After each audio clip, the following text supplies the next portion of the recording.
ഒരു പ്രശസ്തനായ സംഗീത സംവിധായകൻ പ്രീതിയെ സഹായിക്കാൻ വേണ്ടി വരും.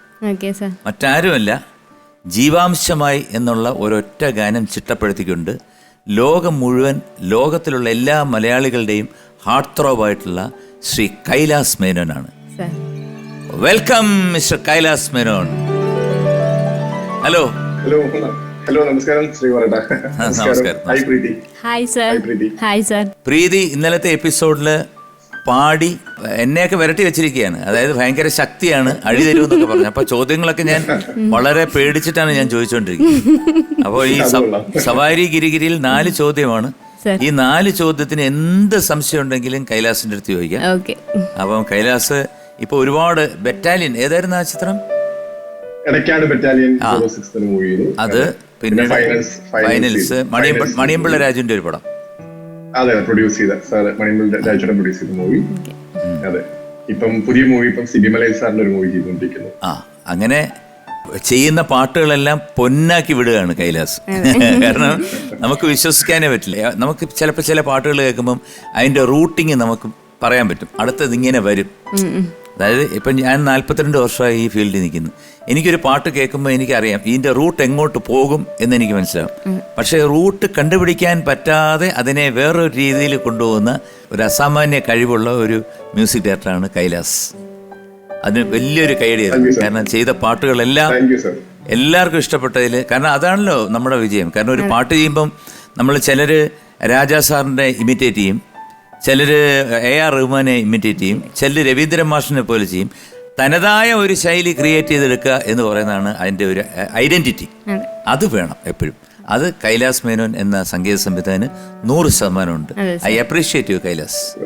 Thanks lot sir. ഒരുപാട് സന്തോഷം. ഞാൻ ഏറ്റവും ആരാധിക്കുന്ന ഒരു സിംഗറായ സാറിൽ നിന്ന് കേൾക്കാൻ പറ്റിയതിൽ എനിക്ക് വളരെയധികം സന്തോഷം. Thank you. എനിക്ക് പേഴ്സണലി എന്റെ one of the most favourite സിംഗേഴ്സിൽ ഒരാളാണ് സാർ. Thank you. ഞാൻ എപ്പോഴും എല്ലാവരുടെ അടുത്തും വളരെ സന്തോഷത്തോടെയും അഭിമാനത്തോടെയും പറയുന്നൊരു കാര്യമാണ്. അതെ. ഓക്കെ, അപ്പൊ നമ്മൾ സവാരി ഗിരിഗിരി എന്ന സെക്ടർ ഇവിടെ ആരംഭിക്കുകയാണ്. Okay sir. സവാരി ഗിരിഗിരി. ആദ്യത്തെ ചോദ്യം കേട്ടോളൂ. ഇന്നസെന്റ് അവതരിപ്പിച്ച കഥാപാത്രത്തിന് ഗോഡ്ഫാദർ എന്ന ഈ സിനിമയിൽ രഹസ്യബന്ധത്തിൽ എത്ര കുട്ടികളുണ്ട്? ഒരു രഹസ്യബന്ധം ഉണ്ടല്ലോ, ഇവർക്ക് എല്ലാവർക്കും ഉണ്ടല്ലോ. അതിൽ എത്ര കുട്ടികളാണ് ഇന്നസെന്റിനുള്ളത്? A 2, B 3, C 5. Sir A 2. ചോദിക്കണം സംശയം സർ അല്ലേ? 2 അല്ലേ? ഉറപ്പല്ലേ? പൂട്ടട്ടെ? പൂട്ടാൻ പറയട്ടെ? പൂട്ടാം സർ. അപ്പൊ ഇന്നസെന്റിന്റെ 2 കുട്ടികളെ ഞാൻ എടുത്തിട്ട് പൂട്ടിയിരിക്കുകയാണ്. അദ്ദേഹം കേക്കണ്ട കേട്ടോ. അതായത് ഏറ്റവും വലിയ രസം എന്താണെന്നറിയോ? ഇന്നസെന്റ് MP ആയിരുന്നപ്പോഴേ ഡൽഹിയിലായിരുന്നു. അപ്പൊ ഞാനിങ്ങനെ ചെറിയൊരു ന്യൂസ്, ഒരു ചെറിയ മോശമായിട്ടുള്ളൊരു ന്യൂസ് കേട്ടു.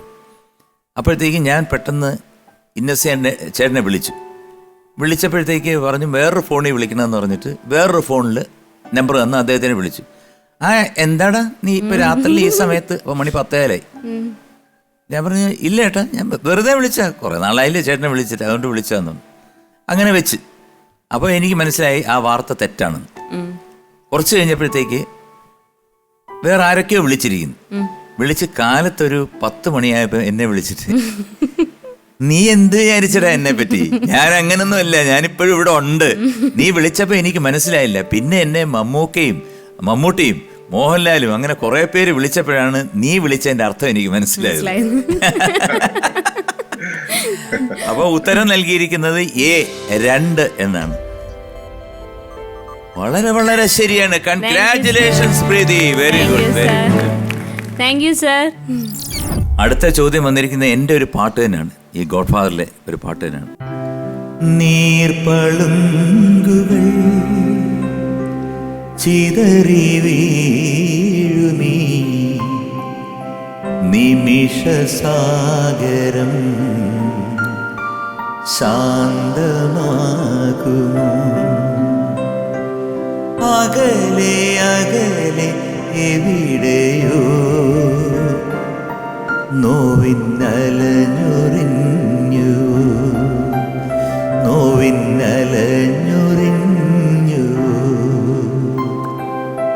ഈ ഗാനത്തിൽ എന്നോടൊപ്പം ആലപിച്ച ഗായിക ആരാണ്? A Chithra, B Sujatha, C Minmini. Your time starts now. കൈലാസേട്ടാ അറിയോ? അറിയാം. ഞാൻ ഒരു ക്ലൂ തരട്ടെ. ഞാൻ ഓക്കെ ഓക്കെ. ഈ പാട്ട് പാടിയ സിംഗർ പാടിയ മറ്റൊരു പാട്ട് ഞാൻ പാടാം. ഓക്കെ. എത്രയോ ജന്മമായി നിന്നെ ഞാൻ തേടുന്നു. കിട്ടിയോ? കിട്ടി. സുജാത ചേച്ചി. ബി സുജാത. Yes. സുജാത ഞാൻ ലോക്ക് ചെയ്യുന്നു. Okay sir. തൽക്കാലം നമുക്കൊരു കാര്യം ചെയ്യാം, അതവിടെ കിടക്കട്ടെ സുജു. നമുക്ക് കൈലാസിന്റെ അടുത്തൊന്ന് റിക്വസ്റ്റ് ചെയ്യാം, ഓക്കെ. ഒരു പാട്ട് പാടാൻ. അതെ. പല്ലവി മാത്രം. Okay okay okay. അങ്ങനെയാണെങ്കിൽ ഞാൻ ജീവാംശമായിട്ട് തന്നെ നല്ലൊരു പാടാം. ശരി. സാധാരണഗതിയിൽ ഇപ്പം ബാബുക്ക പാടിയിട്ടുണ്ട്, ഒരു പുഷ്പം മാത്രമേ. അത് ബാബുക്ക പാടിയ ഒരു കാസറ്റ് എനിക്ക് കിട്ടിയിരുന്നു. ബാബുക്ക പാടിയും ദാസേട്ടൻ പാടിയും തമ്മിൽ കുറച്ച് വ്യത്യാസങ്ങളുണ്ട്, കുറച്ച് പല സ്ഥലങ്ങളിലും വ്യത്യാസമുണ്ട്. പക്ഷെ രണ്ടും നല്ലത് തന്നെയാണ്. പക്ഷേ മ്യൂസിക് ഡയറക്ടറുടെ ക്രിയേഷൻ എന്താണെന്നുള്ളത് നമുക്കിപ്പോൾ കേൾക്കാം. ജീവാംശമായി താനേ നീ എന്നിൽ കാലങ്ങൾ മുന്നിൽ വന്നു. ആത്മാവിനുള്ളിൽ ഈറൻ തൂമഞ്ഞായി തോരാതെ പെയ്തു നീയേ. പൂവാടി തേടി പറന്നു നടന്ന ശലഭമായി കാൽപ്പാടു തേടി അലഞ്ഞു ഞാൻ. ആരാരും കാണാ മനസ്സിൻ ചിറകിലൊളിച്ച മോഹം പൊൻപീലിയായി വളർന്നീതാ. മഴ പോലെ എന്നിൽ പൊഴിയുന്നു, നേർത്ത വെയിലായി വന്നു മിഴിയിൽ തൊടുന്നു പതിവായി നിന്നനുരാഗം. ഈ രീതികളുള്ള രാഗം എന്ന് പറഞ്ഞു കഴിഞ്ഞാൽ വളരെ അല്ലേ, നമുക്കെല്ലാം മലയാളികൾക്കൊക്കെ ഭയങ്കര ഇഷ്ടപ്പെട്ട ഒരു രാഗമാണ് രീതികൗള. അതുപോലെ തന്നെ മധ്യമാവധി, മോഹനം, കല്യാണി, കാനഡ, അങ്ങനെയൊക്കെ ഉള്ള കുറേ രാഗങ്ങളുണ്ട്. ഇതൊക്കെ മലയാളികളുടെ മനസ്സിൽ സ്ഥിരപ്രീതി ഉള്ള രാഗങ്ങളാണ്. അതിൽ ഈ രീതികൗളയിലാണ് കൈലാസ് ഈ പാട്ട് ചെയ്യുക. അതും വളരെ വ്യത്യസ്തമായിട്ട് ചെയ്തുകൊണ്ടാണ്.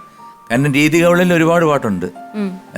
ഒന്നാം രാഗം പാടി, ഒന്നിനെ മാത്രം പാടി. പിന്നെ ഞാൻ പാടിയൊരു പാട്ടുണ്ട്, കണ്ടു ഞാൻ മിഴികളിൽ ആലോലമാം നിൻ നൊമ്പരം. ഓ. പിന്നെ തമിഴിലൊരു പാട്ടുണ്ടായിരുന്നു, കൺകൾ ഇരണ്ടാൽ ഉൺ കൺകൾ ഇരണ്ടാൽ.